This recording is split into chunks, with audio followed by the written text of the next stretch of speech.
Senior పాత్రికేయులు కావూరి సుబ్బారావు సంస్మరణ సభ ఒంగోలు రెడ్ క్రాస్ బిల్డింగ్ ఆవరణలోని ఓపెన్ ఆడిటోరియంలో ఒంగోలు సిటిజన్ ఫోరం ఆధ్వర్యంలో నిర్వహించారు. ముందుగా ఆయన చిత్రపటానికి పూలమాల వేసి శ్రద్ధాంజలి ఘటించారు. ప్రజానాట్య మండలి బాలకృష్ణ స్వాగతం పలుకగా ఫోరం అధ్యక్షుడు కొల్లా మధు అధ్యక్షతన జరిగిన సభలో పలువురు వక్తలు కావూరి సుబ్బారావుతో ఉన్న అనుబంధాన్ని గుర్తు చేసుకుని కన్నీటి పర్యంతమయ్యారు. జర్నలిస్టుగా 30 ఏళ్ల నిజాయితీ ప్రజా సమస్యలను వెలికితీసి వాటి సమస్యల పరిష్కారానికి కృషి చేసిన నిజాయితీ గల వ్యక్తిని కోల్పోవడం బాధ కలిగిస్తుందన్నారు. ముక్కుసూటితనం, మంచితనం, ప్రజా సమస్యల పట్ల సంపూర్ణ అవగాహన కలిగిన కావూరి లాంటి వ్యక్తులు అరుదుగా ఉంటారన్నారు. ఎంతోమంది యువ జర్నలిస్టులకు మార్గనిర్దేశకత్వాన్ని అందించిన స్ఫూర్తి ప్రదాత అని కొనియాడారు. సిపిఎం పార్టీతో ఆయన అనుబంధం వెలకట్టలేనిదని, యువతను సమీకరించడం తద్వారా సంఘ బలోపేతానికి తీసుకోవాల్సిన మెళకువలు చెప్పేవారని అన్నారు. సమాజ హితం కోరే మంచి వ్యక్తిని కోల్పోవడం అత్యంత బాధాకరమని అన్నారు. ఈ కార్యక్రమంలో Madiga corporation chairman Kommuri Kanakarao, Marella Subbarao, Pauluru Chiranjeevi, Battula Musalareddy, Chunduru Rangarao, Kola Haribabu, SD Sardar, Narni Venkata Subbaiah, doctor Vamsikrishna, doctor Krishnarao, doctor Nokatoti Ravikumar, Meesala Ramakrishna, journalist జిల్లా నాయకులు కోనూరు శ్రీనివాసరావు, బ్రహ్మం అశోక్, సూర్య, బ్యూరో నాగేశ్వరరావు, అలుగుల సురేష్, పొన్నూరు శ్రీనివాసరావు, ప్రజాశక్తి మేనేజర్ ప్రసాద్, కావూరి వాసు, సుబ్బారావు తనయుడు నవీన్, సిపిఐ నాయకులు ఉపటిరి ప్రకాశ్రావు, దైనిన్ ధర్మ పాల్గొన్నారు. ముందుగా ప్రజా గాయకులు అరుణోదయ అంజయ్య, నోకతోటి శరత్ బాబులు కావూరి సుబ్బారావుపై స్మృతి గీతాలు ఆలపించారు.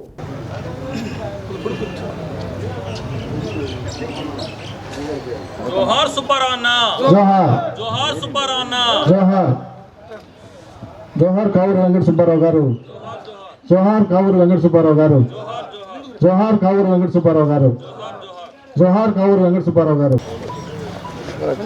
జోహార్ కానూరు వెంకట సుబ్బారావు అన్న, జోహార్ కావూరి వెంకట సుబ్బారావు అన్న, జోహార్ సుబ్బారావు అన్న.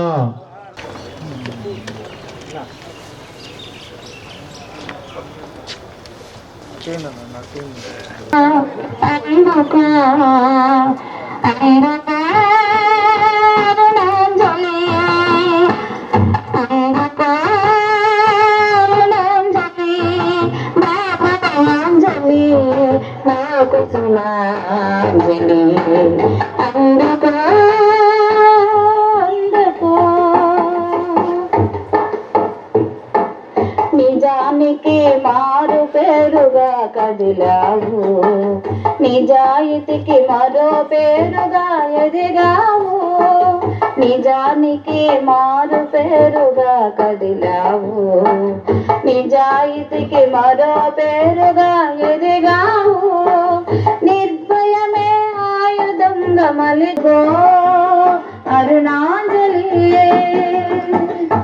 అందుకో అందుకో అందుకో అరుణాంజలి మా హృదయాంజలి. వీరరాఘవులు, అంజిరెడ్డి ఇట్లా మేమంతా ఒక టీమ్గా ఉండేవాళ్ళం.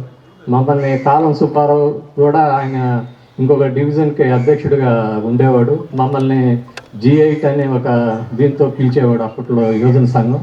కావూరి సుబ్బారావు గారు డైఫీ అనేది డివైఎఫ్ఐ బదులు డైఫీ అనేది స్టేట్ వైడ్గా దాన్ని ఒక నామకరణం చేయడం, అదే ఇప్పుడు కూడా స్టేట్లో ఒక నిలబడిపోయింది యువజన సంఘాన్ని.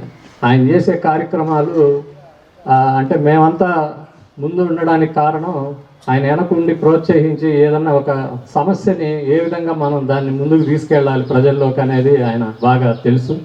ఆయన కరపత్రం కానీ లేకపోతే ఇతర వ్యాసాలు కానీ ఇట్లాంటివన్నీ కూడా బాగా ఉండేది. అదేవిధంగా సిటిజన్ ఫోరం మా కొల్లా పుల్లయ్య గారు మా ఫాదరు చనిపోయినప్పుడు అయిపోయిన తర్వాత ఒక 2-3 సంవత్సరాలు నేను కూడా ఏ కార్యక్రమం చేసేవాళ్ళం కాదు ఆ సంఘం మీద.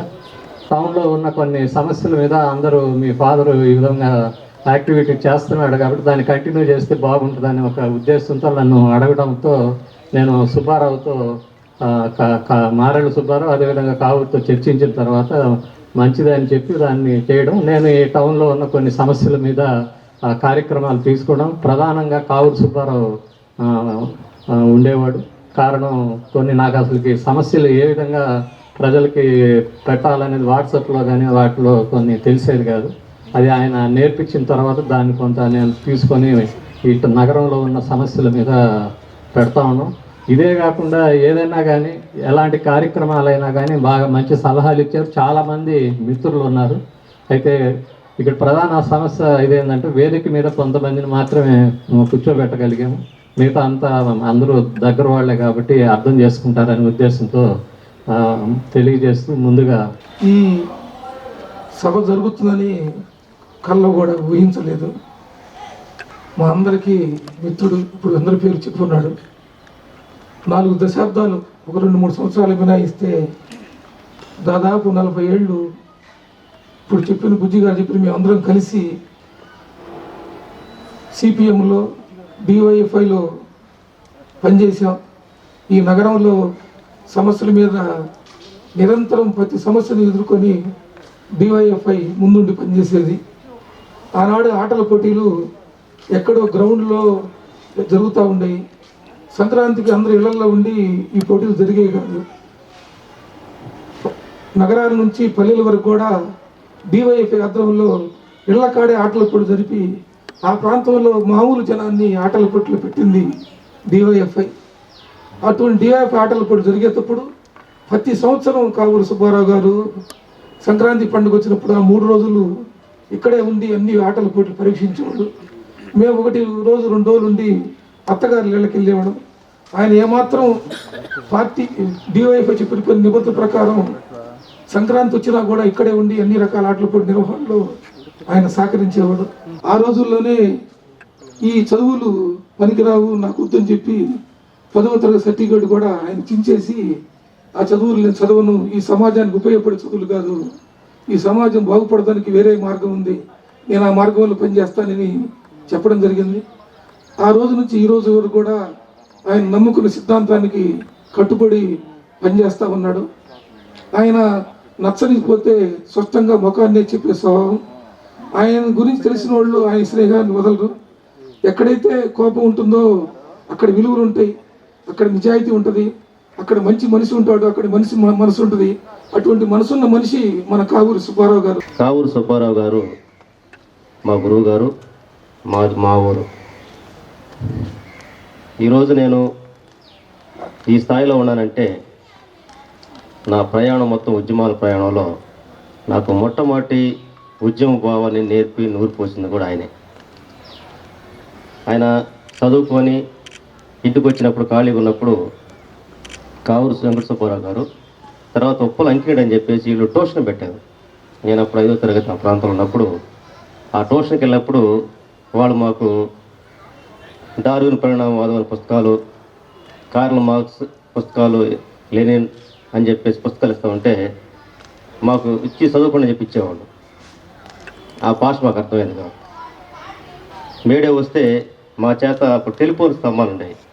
ఆ టెలిఫోన్ స్తంభాలకి పెయింట్ వేసి మేడే రోజు మే నెల 1వ తారీఖు రోజు 1వ తారీఖు మా ఊళ్ళో జెండా పడటం. అక్కడి నుంచి ఆ ఉద్యమ ప్రయాణం వచ్చినప్పుడు వాళ్ళు హేతువాదం ఆ భావాలు చెబుతున్నప్పుడు మేము పిల్లవాళ్ళైనప్పుడు అప్పుడు హేతువాదం అంటే ఒక ఇదేంటంటే హేతువాదం అంటే దేవుళ్ళు అనేటువంటి వాళ్ళు అనేటువంటి ఆ భావాలు మేమంటామంటే మా ఇంట్లో తర్వాత తిట్టేవాళ్ళు. మరి ఇది గాలి కూడా అసలు ఎవరు మీకు చదువు చదువుతుందని చెప్పేసి తిడతా ఉన్నటువంటి పరిస్థితుల నుంచి అంటే వారు అంటే ఒక పేదరికం మీద వ్యతిరేకించేటువంటి స్వభావాన్ని, ప్రశ్నించేటువంటి స్వభావాన్ని, ఆలోచించాలి మనిషి అనేటువంటి వాడని చెప్పేసి వైతారిక భౌతికవాదం అనేటువంటి భావాల్ని మాకు అప్పుడప్పుడే అక్షరాలతో పాటు ఇది కూడా భావాలు కూడా నూరిపోసినటువంటి వారిచ్చినటువంటి చైతన్యంలో నుంచి ఈరోజు మేము అనేక ఉద్యమాల్లో ఆ ప్రయాణంలో ముందుకెళ్ళే క్రమంలో ఈరోజు ఈ స్థాయికి వచ్చానంటే వారి యొక్క సలహాలు ఎప్పుడు కూడా తీసుకుంటా ఉంటాం. తీసుకొచ్చి మాకు బాగా సహకరించి డబ్బులు కొద్దిగా ఖర్చు అయినా కానీ మాకు ఇచ్చేవాళ్ళు కూడా ఇచ్చారు. అప్పుడు ప్రతి నెల కంటిన్యూగా నా కారులో బయలుదేరి వచ్చేవాడండి. వచ్చి ఆ కార్యక్రమం అయిపోయి భోజనం కూడా చేసి మా ఇంటి దగ్గర మళ్ళీ రిటర్న్ ఒంగోలు వచ్చేవాళ్ళం ఇద్దరిని. ఇవన్నీ తలుచుకుంటే అది చెప్పే బాధ కాదండి, అది నిజంగా చాలా దారుణమైన పరిస్థితిలో ఆయన కోల్పోయాము. సరే, దాని గురించి బాధపడిన ప్రయోజనం లేదు. ఆయన ఆశయాలను మాత్రం మేము కొనసాగిస్తామండి. కనకారావు గారు కానీ నేను కానీ ఆయన ఆశయాల్ని ముందుకు తీసుకెళ్ళడానికి మా వంతు ప్రయత్నం చేస్తాం. అందరి దగ్గర నుంచి సెలవు తీసుకుని వెళ్ళినటువంటి మనకు ఆయన స్మృతులు మాత్రమే మిగిల్చి ఆయన మన మధ్య లేకుండా పోయినటువంటి ఉదాత్తశీలి కావూరి వెంకట సుబ్బారావు గురించి ఈ సందర్భంగా అధ్యక్షత వహించినటువంటి వాళ్ళ మధుబాబు గారు, వేదిక మీద ఉన్నటువంటి అందరూ కూడా నాకు బాగా, వాళ్ళ అబ్బాయి తప్ప మిగతా వాళ్ళందరూ బాగా పరిచయమైనటువంటి వాళ్ళే. ఎదురుగా ఉన్నటువంటి వాళ్ళు కూడా సగానికి పెంచు మంది ఒక పరిచయమైనటువంటి పరిస్థితి. ప్రారంభంలోనే ఎవరో ఒక బహుశా బాలకృష్ణ గారేమో, వేదిక మీదకి పిలుస్తూ బాలకృష్ణ గారేమో, ఇక్కడ చేరినటువంటి వాళ్ళు కూడా వీళ్ళని చూస్తేనే అర్థమవుతుంది నిబద్ధత కలిగినటువంటి ఒక మహానుభావుడికి అంతే నిబద్ధత కలిగినటువంటి వాళ్ళు ఇక్కడికి వచ్చి నివాళులు అర్పించడానికి వచ్చారు. నిజంగా కూడా దీన్ని మేము స్వాగతిస్తున్నాం అన్నట్టుగా మాట్లాడారు. నిజం. నాకు కూడా 2013 నుంచి ఎక్కువ పరిచయం. అంతకుముందు ముఖ పరిచయమే కానీ వారిని గురించి సంపూర్ణంగా తెలియదు. మిత్రుడు కనకారావు ప్రకాశం జిల్లా అభివృద్ధి వేదిక కార్యదర్శిగా ఉంటూ కొంతమంది పాత్రికేయ మిత్రులను కూడా మనం దగ్గరికి తీసుకోవాలా, నాకు తెలిసినటువంటి వారు ఉన్నారు, పిలుస్తాను చేస్తాను అంటే మంచిది ఆయన. అందరం కలిస్తేనే కానీ మనం అనుకున్నది సాధించలేం. ఏ ఒక్కరి ఉండడం కాదు. ఈ జిల్లాని వెట్టివాళ్ళ జిల్లాగా, అంటే 13 జిల్లాల్లో నిన్న మొన్నటి దాకా విశ్వవిద్యాలయం లేని జిల్లా. 15-16 కేంద్ర సంస్థలు వస్తే గుంటూరులోనో లేకపోతే విజయవాడలోనో, కాదంటేనేమో చిత్తూరు తీసుకెళ్లే పరిస్థితి.